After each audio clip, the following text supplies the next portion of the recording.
Hello. Welcome, everyone, to the podcast launch party. Long awaited. We've been promising this forever and so glad that we're finally getting it all together for you. Yeah, we're very glad to have finally put everything together. In the last few weeks, we've had an opportunity to interview several entrepreneurs who have been in the business for many years. And throughout our questioning process, you will learn a little bit more about their entrepreneurial journey, the challenges that they went through, and how they overcame those challenges.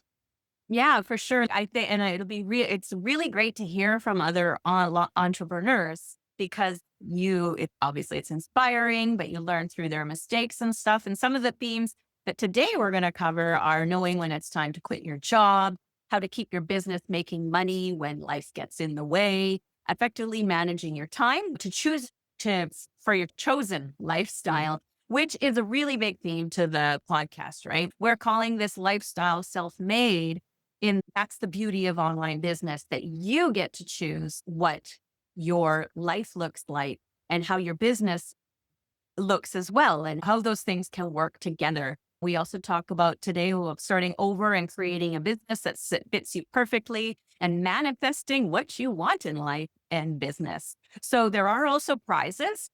As mentioned, we have $1,870 in cool done for you content prizes and templates and things like that.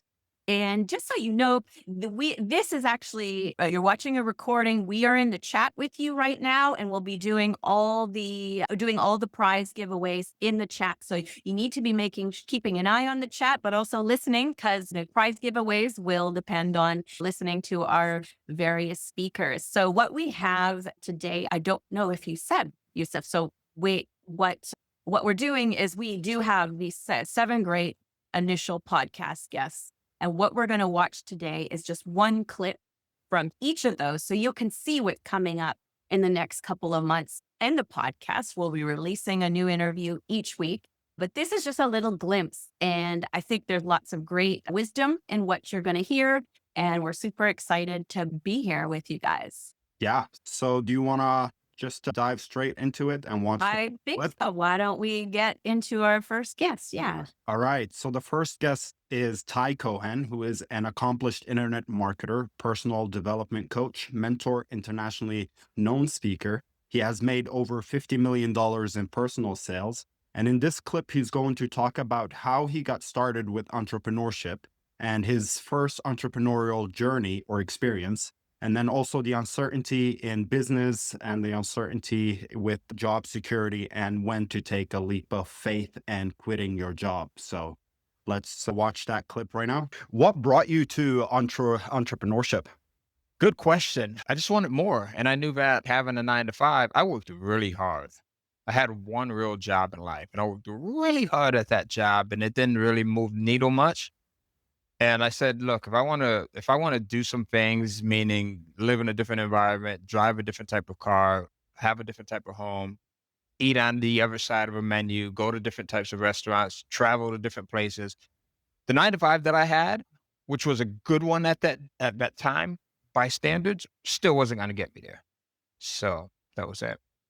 So, here's the thing, and so remember I said I stuck with that job for 9 years. I actually did. I ended up liking that job, and here's the reason why I liked it. I liked it because I like people, right? I like variety in people. I like different ethnic groups. I like different ages. I especially learned to love, like, speaking to I'm 19 at that time, so if you were 30, you were ancient to me. So I loved speaking to the older 30-year-olds and then the 40, the 50 and 60 and 70-year-olds that came in. I was able to get so many life lessons from them. Like I would literally be in the hours talking to these 70 and 80-year-olds who would just share things. And I thought that it was the coolest thing ever. So that job was bittersweet for me when I ended up quitting it, but I ended up quitting it because I had ended up starting one of my first businesses at 19. I had ended up getting the business to a point where it was doing really well by the time I was 20. Now here I am, 20. I've got this business that's doing well. And what I mean is I'm doing about $30,000 a month with this business, selling Barbie dolls and old G.I. Joes from the 60s and Disney wind-ups and collectibles and Mego dolls and all of this stuff. Now here I am, I'm 20 years old. I've got a business that's successful. I'm still working at Walgreens. Here's the reason why. Because even though I was successful with it, I didn't believe that you could have this independence. And there's people that are here right now that are probably watching this thing, and you've got this thing and you're holding on to something else because the security is in that other thing. Right. So I had my mom and I had other people telling me, look, you're invested in the stock purchase program with Walgreens. You've got medical, right? You've got insurance, you've got all of this other stuff, right? And I'm like, but I'm making 30,000 a month here. At Walgreens, I was making probably about 3,000, 3,500 a month. So 10 times more, but I'm holding on to the security. So it took me 3 years to quit that job because of that. I would go in and my supervisor's name was Jerry Press. So I would go in and I would tell her, Miss Press, I'm gonna quit this job. I'm quitting. I'm giving my 2 weeks. And they would say, Ty, could you just hold on? Could you just Oh, stick and with her? And me being a nice guy and not wanting to really quit because of the uncertainty. So one of the most basic human needs is certainty. So not having that certainty, I'm like, yes, thank God she asked me to stay on again. Cause I really didn't want to quit. Oh, yeah. So you get it? So that was it. So it's sometimes we'll have these things in our lives where we know we should be going in this direction, but the hardest thing to do is to cut off everything else that's keeping us over here. Even though it's a Pareto principle, right? The 80% could be over here and it's just this 20%. Well, Yeah, I yes. kind of recognize myself there as well. It took me a I while do. to quit my job because of the security, although I was making more from my entrepreneurial projects. But for some reason, I did not feel comfortable to cut the ties with my job and focus on my business alone until later on summed up enough courage to do it. So for the people that find themselves in that predicament, what would you recommend to them? You know what?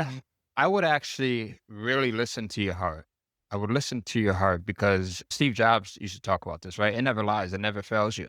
But I think what happens is as we get older, we start to get a little bit more reasonable. We start to tune out our heart.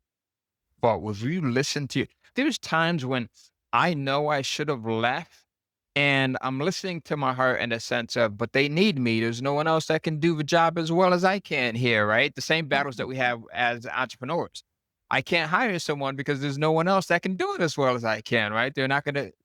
So those same issues there and listening to your heart, but also not listening to people who are not in the position that you want to be in. Because oftentimes it's the people, nothing against the people that love you because they love you and they don't want to see you fall. They don't want to see you screw up, right? So they're like, there's security there and there's foreignness to it. Very few people that you may know in your immediate circles, family members, right? Your friends, your neighbors that are going to go in and take that leap and quit their job that they've been at for 9 years to just do this thing where they're 100% responsible for it. All right. So that was the first clip with Ty Cohen. We had a really great conversation with Ty. We got to know a lot of things about him, where he grew up and how he started his entrepreneurial journey and what challenges he faced. And there is more that we talked about. Is there anything, Alice, that you remember from the interview? Now, I know it's been a while, but I actually, should bring to our attention. yeah, I've known Ty for quite some time and he is such an inspirational guy. And he spoke about it in the interview. He has a disease where he was told he was going to be dead by the time he was 18. And he really, truly has cheated death a number of times because of his mindset and his determination. And the thing we mentioned in the clip there, but he sticks with things, right? We also did talk about real estate investing, including your kids in your business. And then, yeah, his health struggles and just refusing to die, right? And really super great guy to always listen to. Yeah, we had a great conversation. I hope you guys will watch the entire episode when it gets released.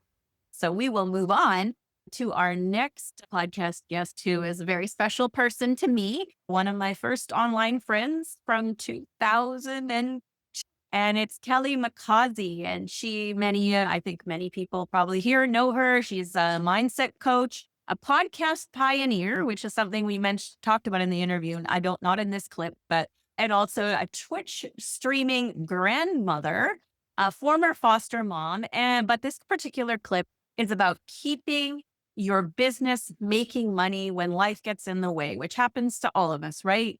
There could be health things, family things, anything, right? It gets in the way, but how do you keep things going? Life has changed dramatically in the last few years. When just as the pandemic was hitting, I had decided to start taking action on a long time goal of moving towards adopting.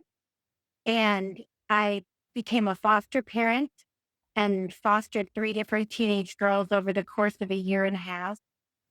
And thank goodness for a successful, vibrant, multi-income stream business, because the last year of that was just pure chaos. Being involved in the foster care system, working with teenagers that have been traumatized, it was a crazy roller coaster ride. And man, it took me back, like it put me through the ringer, because Alice knows that I'm a child, I'm adopted, was raised by alcoholic parents. My mother was physically and emotionally abusive. And so here I am, 56 years old, thinking, I got this, no problem. Yeah, but like what you said though, like going back to what about thank goodness for the multiple income streams and stuff, because that it like whether someone is gonna be adopting, they have their own Yeah. kids, like that is you are able to put the time Yeah. into that. And that is such a blessing. I sometimes think about obviously for a while I did go to a full-time job, but I looking back, I don't know how people do it. How do they do it? Yeah. 40 hours a week. Then they have to do all the commuting and everything else. And it's a lot. And Yeah. it sounds like I'm whining, but I appreciate that people are able to do that. And having this freedom gives you an opportunity to do something else Yeah. with meaning. So You've raised these teenagers. It's like, oh my goodness. Yeah.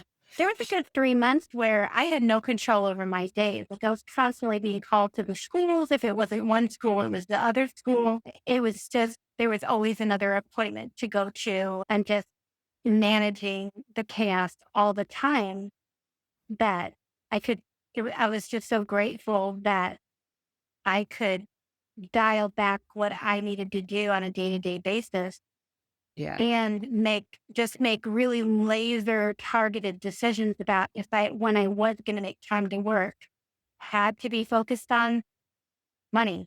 I couldn't dawdle around with some other fun thing. It was like, what's going to make money today? And what was that thing that like that made you the money, if you will, so that you could Email marketing, affiliate marketing, promoting my own offers, a little less time. My podcast faded into the background quite a bit at that time, because the act of sitting down and recording a podcast is not a direct money making activity.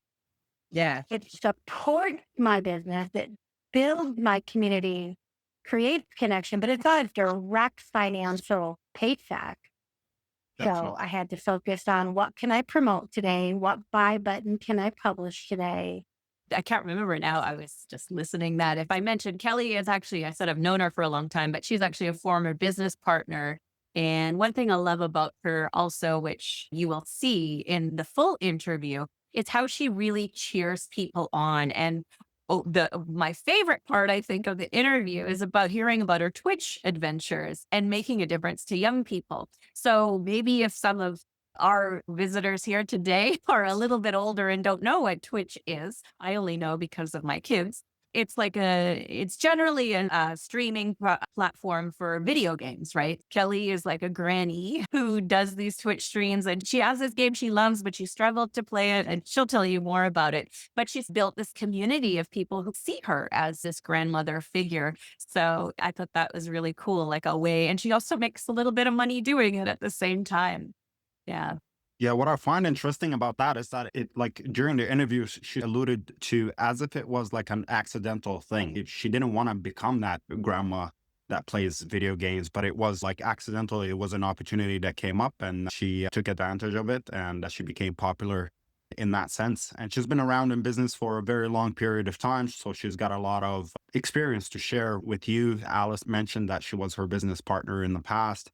Yeah, there is a lot of things that we got to talk about and learn from Kelly, and it was very interesting. I hope you guys will tune in for that episode when it gets released. This, our next guest that we'd like to introduce you to, just a little clip from her, is Debbie Drum, also someone I've known for quite some time. And you have met also in person too, Yusuf, right? When we were in Texas. So she's a sunbird now at age 44. So meaning she heads down to Florida to get away from the New York winter weather, but at such a young age as we think of it being for something for people who are older. She's a competitive pickleball player, content creator, and an AI enthusiast. And the clip we're going to show you is about being an introvert and actually playing both your introvert and extrovert sides and managing your time.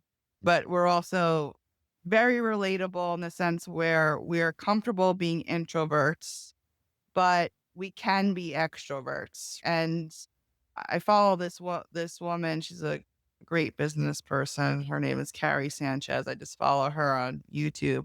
And she talks about how I don't give a shit if you're an introvert, you're an extrovert. These are the things that you have to do in business. And it's you can't use that excuse anymore. Oh, I'm an introvert, so I can't do this. Or it's no, these are the things that you have to do to make it for yourself, right? If you Yeah. want to have business, you can always hire people, but who the hell can do that, especially when they're starting out? You got to be your own spokesperson. Now AI can be a spokesperson for you, but that's more challenging than just opening up your mouth and talking. Yeah, it still requires an extroverted mind to teach the AI, right? You Absolutely.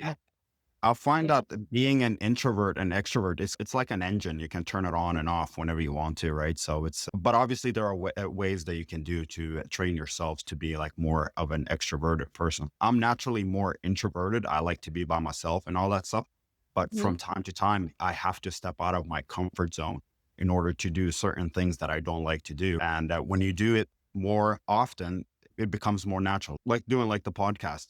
Initially, I'm like, do I want to do it? And then eventually now we're into how many episodes, 5 or 6. And it feels like more natural. And it feels like I stepped out of my comfort zone in that sense. But wasn't the podcast, or wasn't it your idea though? Like, It was, yes. And it was one of the things that I forced upon myself in order to step out of my comfort zone. Yeah, but that's you just got to train yourself to turn it on and off whenever you want to. Absolutely. where are you introverted though, Debbie? I do. Yeah, my favorite time is just like sitting and creating and writing or doing something that's not involved speaking to anybody. And I have a rule that I don't talk on Mondays. The whole entire day? Like a month? Like that, not talking? Yeah, I find that Mondays I can get so much work done. So there's no phone calls, there's no interviews, there's no like videos that I'm even shooting because that's not the day for it. It's just a quiet day where I just keep my head down, get stuff done. Because the thing is, once I speak or do something for 45 minutes, an hour that involves speaking, then I tend to get a little tired after that, and I have to control that and maintain that somehow. Yeah, it used to be for me to do anything like this or even like any type of longer video or training that, the whole day would be shot after that. I wouldn't be doing anything. And now I sort of do. I can do some work after. Sorry. Yeah. I said I'm still in that phase. Like after this, I don't want to do anything. I'm just gonna go to sleep. And now like the webinars, like I used to do live webinars once a week, and the live where you record stuff and play it. I'm like, I'm doing a webinar, but you're not really doing it. That's been such a game changer. Yeah. So how do you because you talked about like Mondays are a quiet day or an inside your mind day and a finger day, but how do you divide up the rest of it? Like your week are there strategies you use to stay more productive there or to make sure you have more time to do the things you want, whatever your priorities are?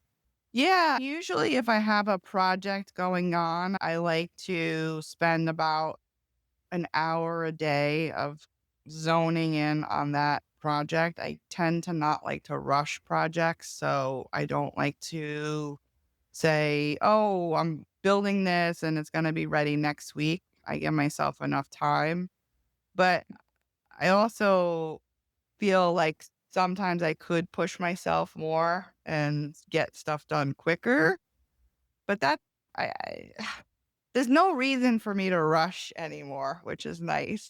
Yeah, it's working for you.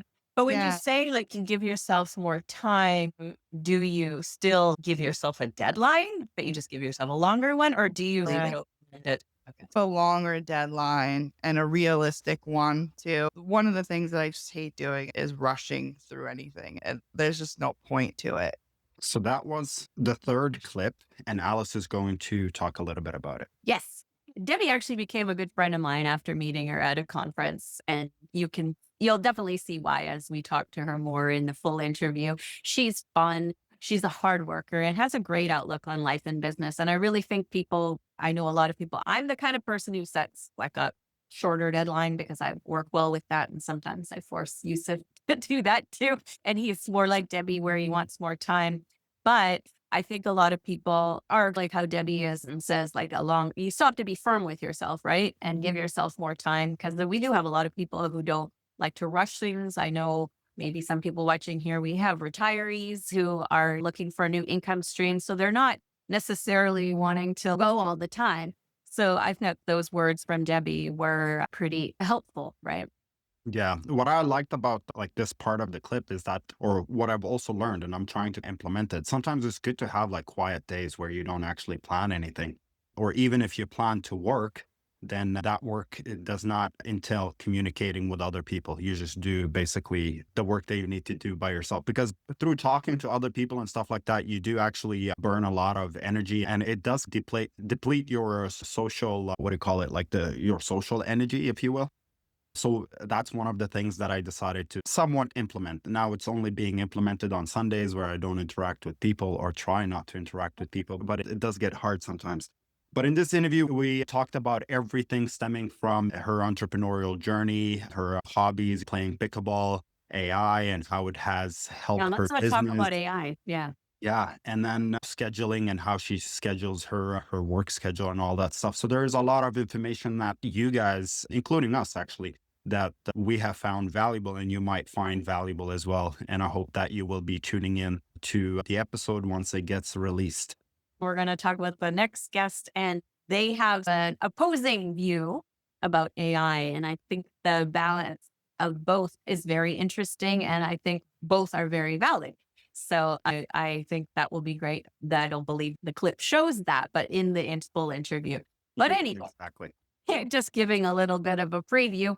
Our next guest is Colin Terrio, a former web designer who became a copywriter, who also taught copywriting. Then he started teaching how to make a teaching business. And now he teaches how to make yourself into a guru in your field and sell yourself as an influencer.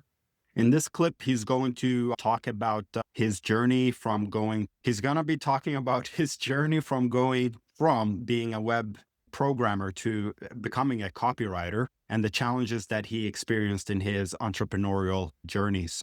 Yeah, you mentioned that you were a programmer. I did some of that before as well. I worked a lot with CSS, PHP, and C++. And then I quit because I found that with the applications, WordPress and all that stuff that developed, I felt like I'm wasting my time building applications rather than focusing upon building businesses and marketing, which is the reason why I got into programming in the first place. What made you make that transition from being a programmer to whatever you're doing today? Okay. First, I was in art school. I went to art school, which is the opposite of marketing. However, the way you get graded in art school is like you do a group critique and you show up with your painting that you did to fulfill the assignment. And then you get to explain to everyone what you did and what your plan was. So I didn't know it at the time, but I was learning the art of bullshitting, which is basically due to the artificial constraints of this parochial environment. I was not able to fulfill my true vision. But let me tell it to you now. And then by the end of art school, I think I can get away with this. They won't come and take my diploma or anything, but I was turning in paintings from like previous classes untouched and just giving a different story about why it fit the assignment. Repurposing, smart. Yeah. It made some people mad, but they never tattled on me. So kudos to them for not snitching. So while I was doing that as a campus job, I just told the story yesterday. I was reminded of it. As a campus job, I did the classified section of the school newspaper, and a local company was trying to hire a web designer, and I didn't run the ad, and I replied to it. So I was the only person who applied for the job because I didn't show it to anybody else. But they were looking for like web design for client sites. They were kind of like an agency, I guess you would call it today. So that was my transition from art to graphic design. And then while I was on that job is when I learned, you called it programming. I don't know that I would call it that. It was like no logic, just straight HTML style sheets, but I didn't get the computer to do anything but show you with the web page.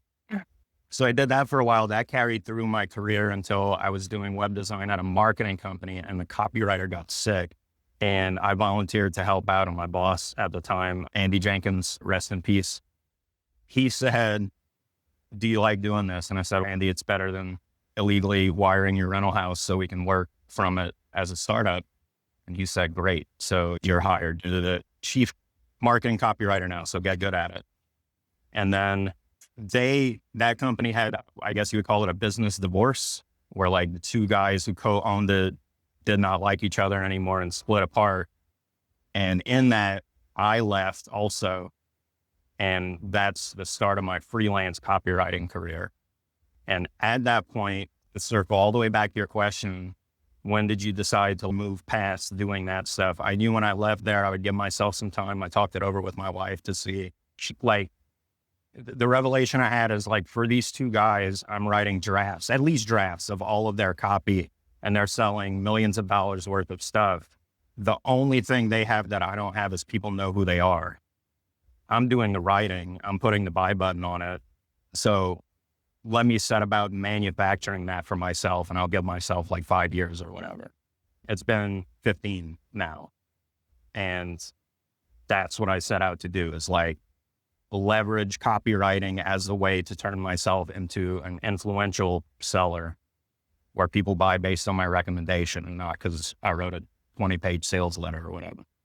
Yeah. Okay. I love this. It's a great illustration of how casual and I feel like you go with the flow, right? Did you know even that you were going to be any type of entrepreneur? I don't even know if you call yourself an entrepreneur, No. actually. Because I think No, I I don't. can say something.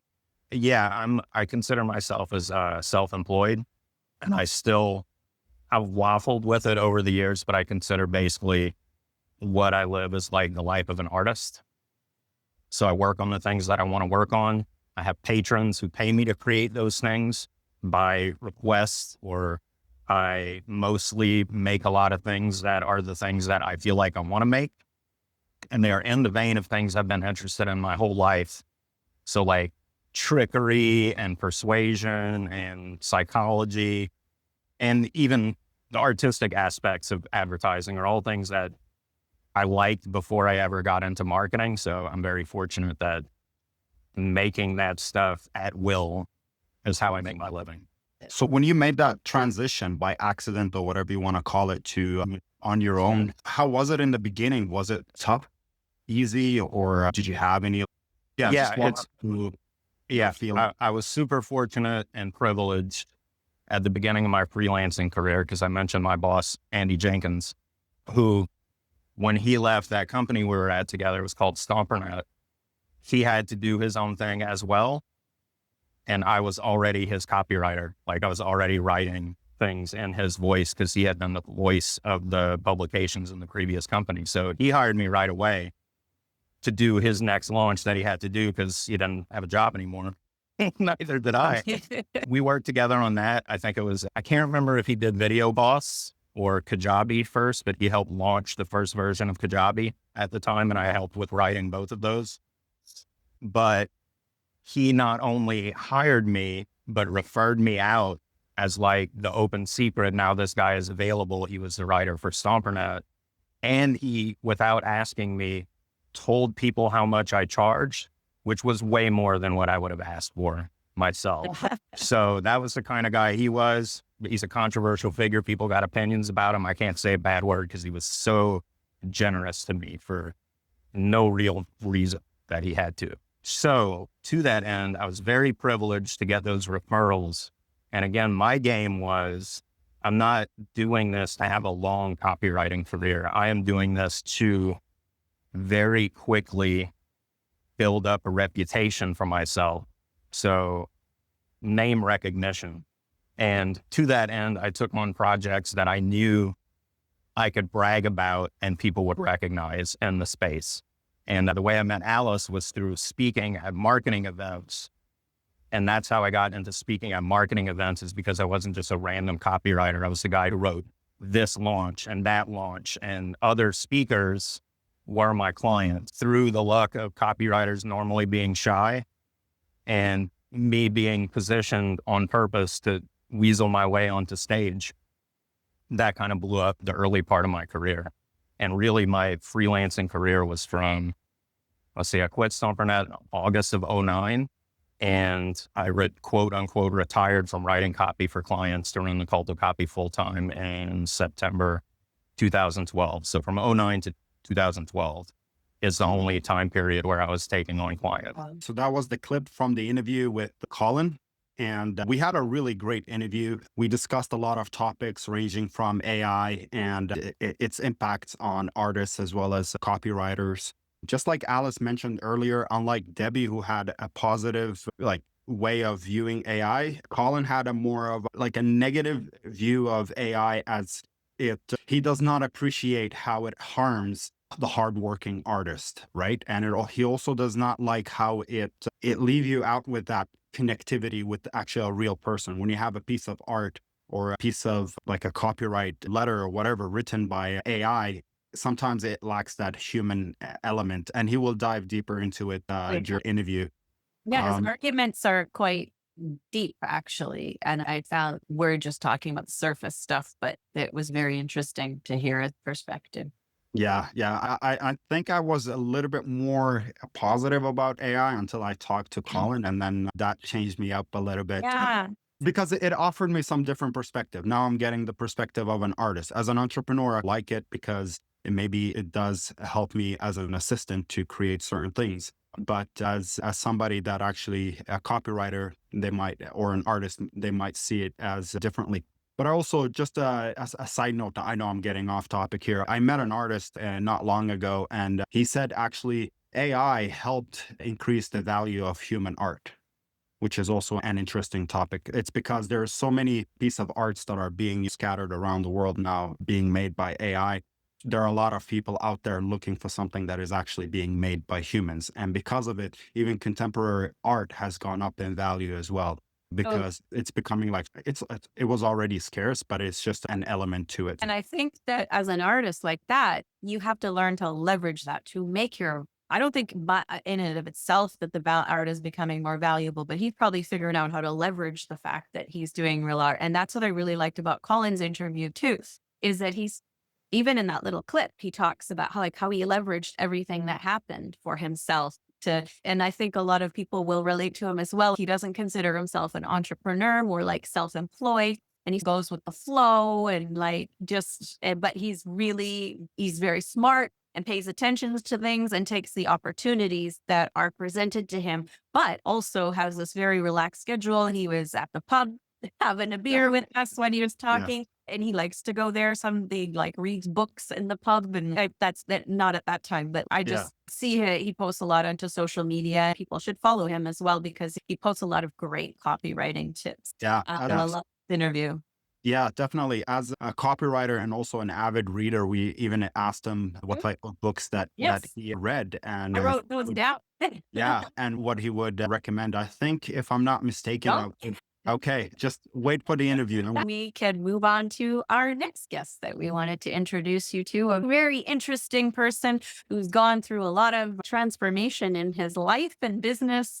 I think you guys will like, and his name is Ross Goldberg. He's an internet marketing veteran, definitely been around for a long time. He's overcome some very serious health challenges, which he's still dealing with, but making it work for his life and his business, and also a personal a transformation as well. The clip that we're going to show you, he is talking about being really selective with making a change in his life, being more selective with time, taking care of yourself, and seeing your value and starting over when you need to in business. But the truth is, I'm busy. I'm writing, I'm creating training, I'm coming up with new ideas and building my business. What I haven't really mentioned is that I spent like 10 years hanging out in the darkness after that Google slap. I was working with clients, and the truth was, instead of trying to look for the strong to make them stronger, I was getting all the people that were dying. They got robbed by an ad agency, or they didn't have a single sales letter that converted. So I ended up writing 5 sales letters in 5 weeks or something like that. Like, we're talking the bottom of the barrel. And I did that for 10 years. And I ended up making myself so sick that 2 years of bleeding and misery with colitis was because my clients were miserable. And it made me so sick that I'm like, I don't want this anymore. Why did I do this to myself? I finally stepped into it, and I'm like, why would I not be helping the people that need me? And I also learned that I can't help everybody. And I also learned that I can be selective with who I work with. 100%. And everything changed. The last 9 months for me have been revelatory in so many ways. So many. And another new thing I learned is that I don't have to share everything I learn with the world. Yeah. It can be for me, or me in my smaller circles with my close friends, or I don't have to teach everything that I learn, which is how my business was in the early days. So now I get to be a big boy, all grown up, and do the things I actually enjoy. And I don't know that I've ever been happier in business, as we talked about in the beginning. I'm just having a ball. Yeah, that's good. And yeah, it's a struggle, right? It sounds like you're a giver, and that sometimes you may give to your own detriment, but you can always, just being you and what you'll end up doing, because you do care about people, will give to people in different ways that you don't even realize that, yeah, you don't have to do all that. You still make an impact, and you probably make a bigger impact because you're not impeding your health. Yes. And paying attention to my own needs and realizing that I have value and that I need to take care of me, because there's a reason they have you put the gas mask on yourself first on an airplane, even when you're with children, because if you can't breathe, everyone in your crew dies. 100%. How real is that? From a business perspective, they don't die. They just go hungry or have to live in a cardboard box with me. That is horrifying. But being a businessman, and this was it, for 20 years, I wasn't a businessman. I was a hobbyist who made really good money. Now I am a businessman, and I am building a business, and I am targeting my people, and I'm building an audience. I'm at the very beginning. In fact, I'm learning Go High Level right now. Someone shoot me, please. Rebuilding all my infrastructure. My email list has a whopping 6 people, and it's on the wrong platform. I have to move them over. I haven't sent, outside of thank you for buying my stuff. That's all that's even been sent to those lovely people. I haven't told them about the new product. Being in this place, I get to build it exactly the way I want. And I can do exactly what I want to do. And now my skills, I'm getting to use most of them in a way that I'm actually enjoying. And it's been pretty incredible. 20 years in, you would think I learned some of this stuff by now, but every day I'm realizing different stuff and placing a higher value on my sanity. And I've had 2 different things that kind of came along where we could make it big. Yeah, we tried that a different time and it didn't work. So I'm going to go back to over here. I'm going to go back over here by myself. Thank you. No, I'm not giving, it's not worth it. I'm sorry. I love you. Bye. Agreed. You have a lovely home. You have a lovely wife. You have children. Like, you have so many blessings in your work, in your life. So that was another clip of the interview with Ross Goldberg. Yeah, I really appreciate there's a funny story that he told us. I don't know if you remember. Don't give it away. But at the beginning, about us meeting in person, I didn't remember that we had met in person. But apparently, I gave him some kind of lecture about his behavior, and he said it was well-deserved.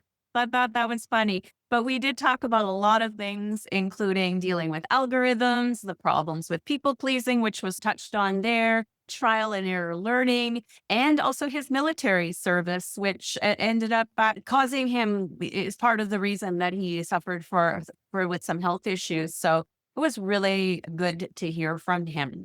So, well, yeah, what do you think? You said, Yeah, very interesting conversation, very interesting background. And it's interesting how he turned his life around.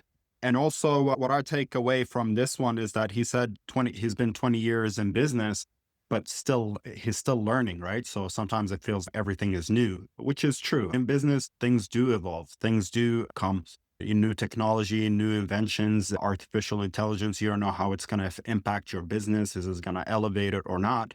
That is certainly true. And that is like something to set your mind on, because you know that in business, you will always learn. And because of it, we have also started ekidhubuniversity.com with a lot of resources for you as an upcoming entrepreneur that you can use, or even if you're an established entrepreneur, that you can use to build your list, gain more sales, and do a lot of other things, right? The learning process never ends. But here's the thing, despite the fact that there's still new stuff that you need to learn in business, some stuff do stay the same. So the sales funnel and all that stuff, there are different strategies that you can apply, but the sales funnels will still remain the same. And funnels, the fundamentals are the same. Yeah. exactly. That's what we're trying to build there at ekidhubuniversity.com. Go by there, guys, because we do have free classes there. There are 3 so far, and we do have a community as well, which is a great support and a great place to connect with other like-minded businesses. Because as you can see, a lot of these people are people we know that we've known for a long time. And that connection is important. We learn from each other. We work together. And joining a community like GitHub University means that you'll be able to connect with like-minded entrepreneurs, people who are doing similar things, people you can work with, people who maybe can promote your products and you can promote theirs. So definitely do come by and join us. Yeah, it's a community building opportunity rather than a list building opportunity where you will get to learn how to grow your list in our free list building class. Absolutely. Absolutely. Our next clip is from an interview made with Lisa Meta Griff. She's actually a friend of Debbie Drum, if I'm not mistaken. Alice? Yes, that's right. Yes. Yeah, I never met Lisa myself, but being a good friend of Debbie's, when Lisa, she told us about Lisa and just what she does and stuff, we knew that we had to interview her. Absolutely. Yeah, we found it exciting, and I'm glad that we made an interview with her.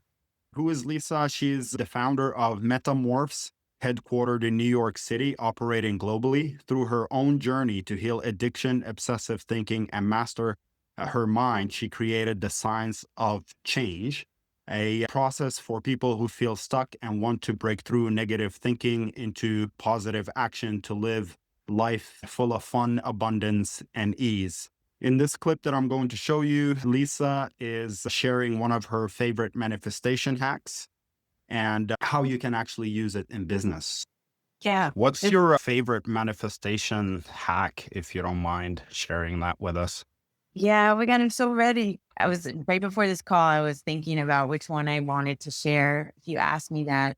So I did a 2020 countdown. So there's 20 of them to choose from. I think I'm going to go with the how are you hack. And the 20 hacks are on my website, but the how are you hack is, I think, maybe my favorite. And it's also it's the surprising one. So how are you is like a very common thing that we ask everyone all day when you meet someone new. Hey, how are you? And I think it's one of the most underused hacks out there, because most people are either going to complain about something, because we love the whole misery loves company thing, or we're going to talk about meaningless things like the weather, or we're going to say even something lower vibration like fine. So I teach people to use how are you to basically plant a seed of something that you want for yourself, because you never know the someone that knows the someone. So right now, let's say in my life, I'm looking for someone to take my apartment in New York when I get back, because I'm going to resublet. So if someone says, hey, how are you? I'm great. I'm headed back to New York, going to be resubletting it. So I'm just automatically bringing something that I may need or could use help with. And it's something that you can do with anything. I'm looking for a new house. I'm thinking of fostering a dog. I'm looking for a gym in my area. just a way to connect on something that people really do want to help. Yeah. And would you actually, yeah, would you actually use it? If somebody asks you today, how are you? Would you respond the same way to your manifestation as well? Or Yeah, I use it all the time. I really try to be mindful about if I'm talking to a really good friend and I need to get something out that's different. But yeah, I really try to stay in that type of vibration of calling in what I'm building, because that's what manifesting is. I call it practical manifesting because I don't think that manifesting is like a switch we turn on and off. It's a way of life. And it is embedded in the words you're using, in the conversations you're having, the way you're positioning yourself in your own life. Are you thinking about what's coming and building what's next? Or are you staying back there in something that has happened or isn't working? It's always a choice. that's actually a very clever way of doing it. Because when you meet people, if you want to solve like an issue, or if you have an issue and you're thinking about it, and if somebody asks you, how are you? And then you bring it up in that conversation, you never know. That person might have the solution to that problem. That person might know somebody that is looking for an apartment in New York, or some that they can sublet. Or it's actually a good practical way of thinking about manifestation. I like that. I like that a lot. Yeah, try it out. Let me know how it goes. Yeah, definitely. Absolutely. You've And also you said, mentioned, how are you? yeah, I'm very good. I'm very good. I just would like to get more people on this podcast. So that's fun. Then maybe you'll Oh, be well, like, I know someone. Yeah, totally. You've also mentioned something that really caught my attention in your bio, the habit hole. Would you mind deeper into it? Yeah, we're all find ourselves in habit holes, don't we? It's what it sounds like, rabbit hole, but a habit hole. When we say, oh, I'm so deep into the rabbit hole, you're like lost down there, don't know which way is up. So a habit hole is basically when the habit has taken over. And as I shared with food, eating became certain way of eating, certain way of being was almost like a habit that I found myself in the habit hole and I had to find a way out. So really, I took a deep dive into how do we break habits? What is a habit? And that's what the programs that I've been mentioning, the audios, they begin to change just one word, how you see something. Again, perspective shifting is everything. So for me, getting out of a habit hole is about using some of these practical manifesting hacks on a daily basis and just to begin to change your behavior one breath at a time, one thought at a time, just one little step at a time. And you find yourself getting out slowly and then building a new habit. So this was a clip from the interview with Lisa Meta Griff. We had another great interview with another great entrepreneur. We got to talk about a lot of things, actually. We discussed a wide range of topics, things that cover her entrepreneurial journey, the challenges that she faced, and also how she overcame those challenges, and also how to overcome negative thinking and try to use a little bit more of positive manifestation techniques in order to turn your days around and turn your mood around. That was a clip from that. Anything I think to the say negative, about that, interview? yeah, definitely just about the negative thinking and then about Lisa in general, that I think that's super important. And bless her for sharing that with people, because we don't realize like the impact that like our thoughts can have when we have so many in a day and there's a lot of negative thinking. It can affect obviously our success. It can affect our health. It's really can be detrimental. And Lisa did talk about her journey from an unhealthy life to a much more healthier one. And she reminds me of Colin in that she's created this business where she's really just focusing on doing what she wants. And she's obviously a creative and free spirited person. And she's built this business where she stays in Mexico for half the year. And that's what she was talking about, her apartment. When I go back to New York, she's actually in Mexico where she does retreats with people. So I think she's a very inspirational person, and also gave us really practical advice in the interview as well. So you definitely do want to watch that full one. Yeah. And one thing about the how are you hack, it actually works. Maybe I shouldn't even spill this secret, but yeah, but this is what happened. It does work, because the other day I remember I was busy working on a project, and then my brother just came to the room, and my brothers and I, we live together. So he came to the room and he asked me, he wanted something, and then he asked me, how are you? Right. So I said, I'm good, but I'm hungry and I'm also busy and I need to finish up this project and I don't want to cook. And honestly, I had no intentions of trying to, I know, manipulate him into either cooking or bringing food. And then before I knew it, he actually made an order from a place called German Kebab, and Alice knows that place. So Oh, yummy. it's a Lucky really good, you. yeah. So Food is always a wonderful manifestation. yeah, and it works. Like the stuff that you need in life, try to incorporate it into the answers that you get from people. And you never know, somebody might help. You might do it in business. As we were joking in the clip about the podcast, she asked me, "How are you?" And I said, "I'm doing good. I'm just trying to get more people on the podcast." And then she said, "Maybe I know somebody." So that's how that manifestation hack works. And she also dived deeper into a lot of very other useful and important stuff that I hope you will be tuning in to watch her episode when it gets released. When we talk about manifestation too, a lot of people think it's like this woo thing, but it's literally, and they say, put it out in the universe, right? And people think, oh, that's weird. What is it? But it really is. It's just sharing it. And it's funny how sometimes people who do it don't even realize how it's happened. I've seen people who talk about manifestation as though it is some magical thing where they will say, oh, I didn't like that. For example, in a group that I used to belong into, it was like single women. And the one lady said, oh, with this guy I'm dating, he just brought me a TV out of the blue and I just really needed one. And she acted like it just appeared. And she did, oh no, actually, she didn't even say it was the guy who was dating her. She said it just appeared on her doorstep. But obviously it was a guy that she had told she needs this TV. And that's what it is, really. Yeah. And Yeah, it's way of communicating. And I think in a positive manner too. And like, I yeah, love it.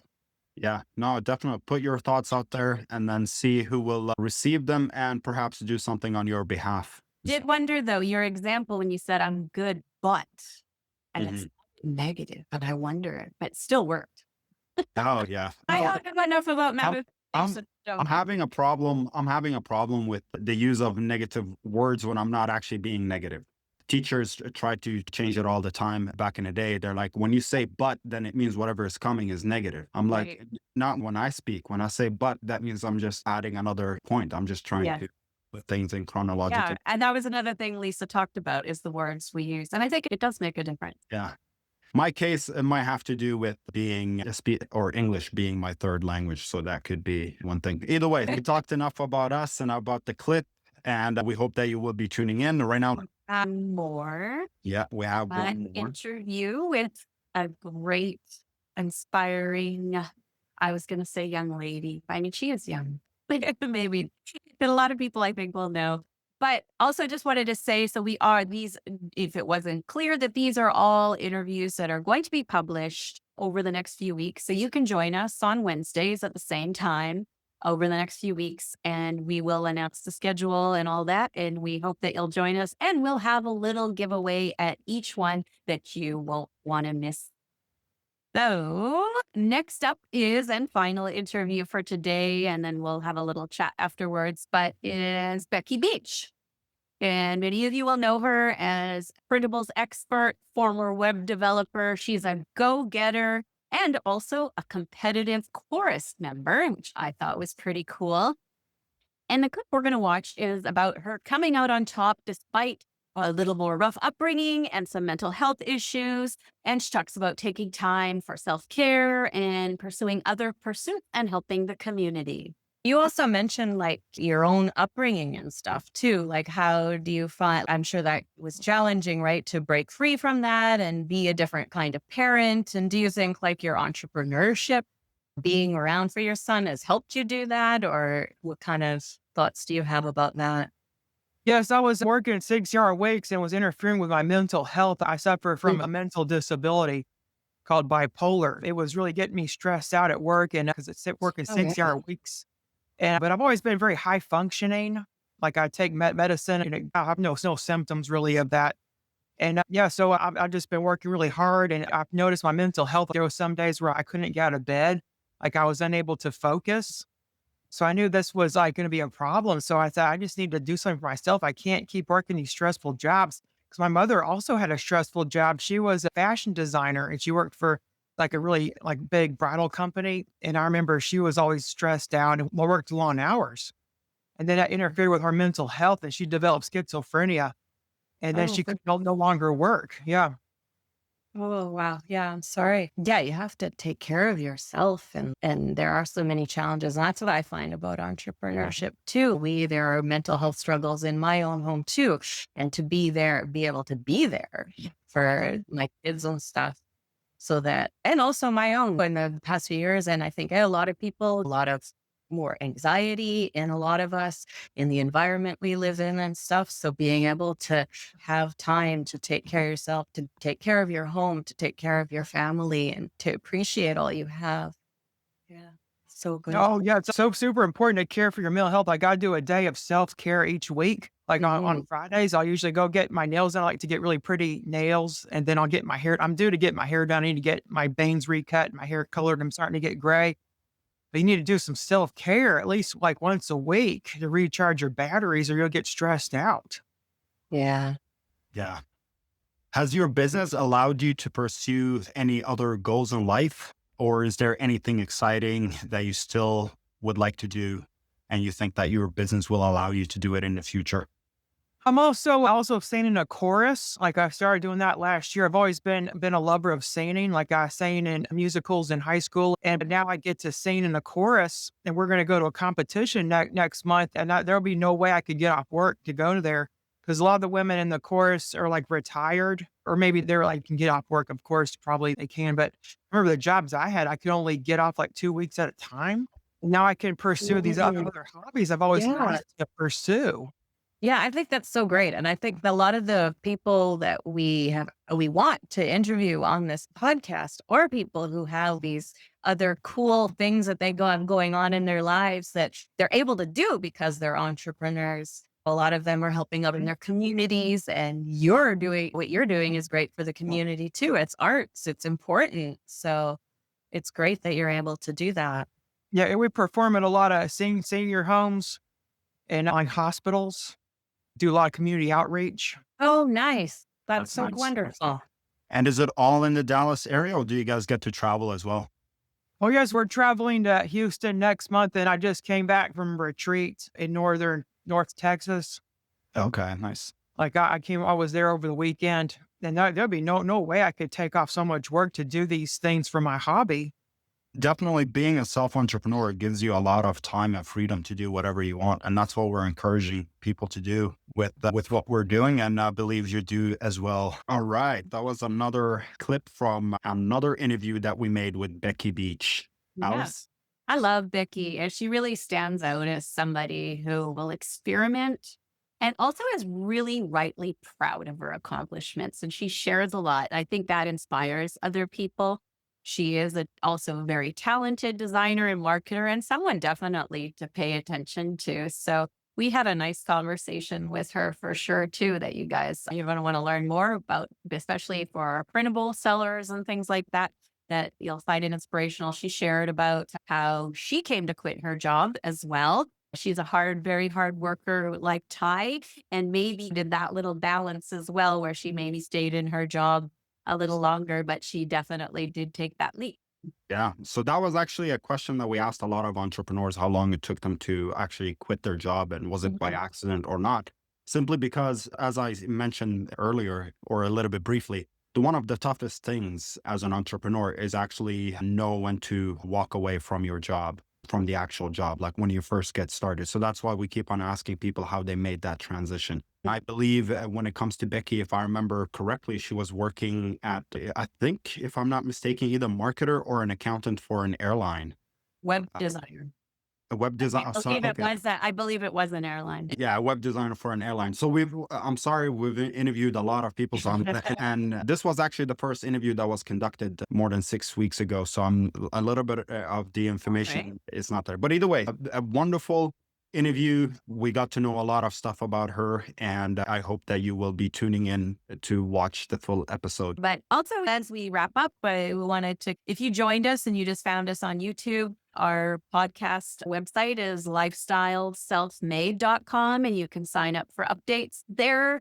If you're stumbled upon here by mistake, or if you is not familiar with eKitHub, Entrepreneurs Kit Hub, I just want to tell you a little bit more. If these interviews intrigued you into getting started with your entrepreneurial experience or entrepreneurial journey, then please go ahead and visit ekithubuniversity.com, where we offer several classes for free that will teach you fundamental business strategies that will help you grow and expand your business and take it to the next level. So again, ekithubuniversity.com, we have several free classes, and we continue to release free classes as we go. And then we have a few premium classes that you can take as well. But start off with the free classes, as you will learn how to build your email list, how to find your customers, how to make more per sales. These are the 3 classes that are available right now, and there will be more that will be available.